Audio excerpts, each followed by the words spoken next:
Le livre des Proverbes chapitre 6.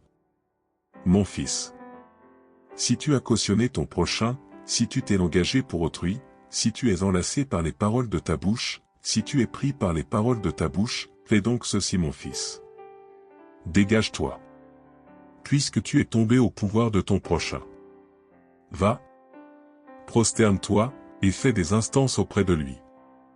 Ne donne ni sommeil à tes yeux, ni assoupissement à tes paupières.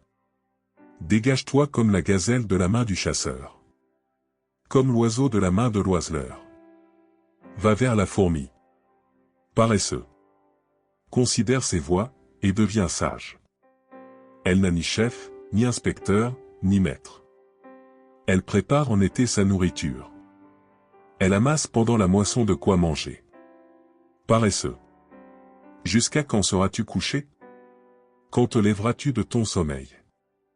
Un peu de sommeil, un peu d'assoupissement, un peu croiser les mains pour dormir. Et la pauvreté te surprendra, comme un rôdeur, et la disette, comme un homme en armes. L'homme pervers, l'homme inique, marche la fausseté dans la bouche. Il cligne des yeux, parle du pied, fait des signes avec les doigts. La perversité est dans son cœur. Il médite le mal en tout temps. Il excite des querelles. Aussi sa ruine arrivera-t-elle subitement. Il sera brisé tout d'un coup, et sans remède.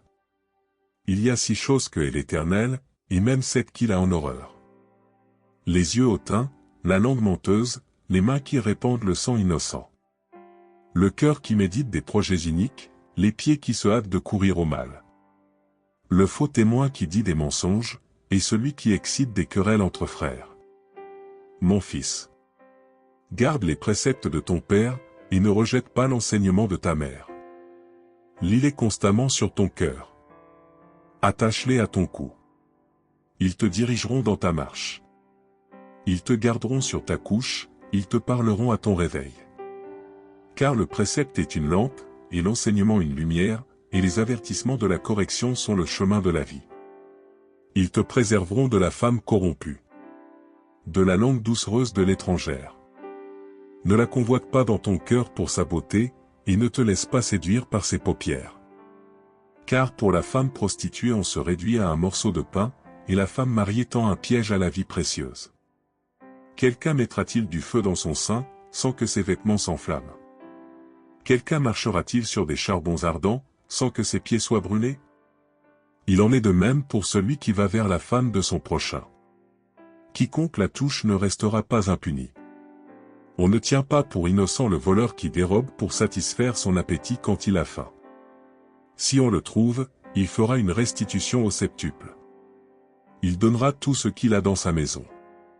Mais celui qui commet un adultère avec une femme est dépourvu de sens. Celui qui veut se perdre agit de la sorte. Il n'aura que plaie et ignominie. Et son opprobre ne s'effacera point.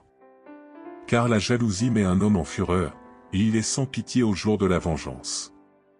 Il n'a égard à aucune rançon, et il est inflexible, quand même tu multiplierais les dons.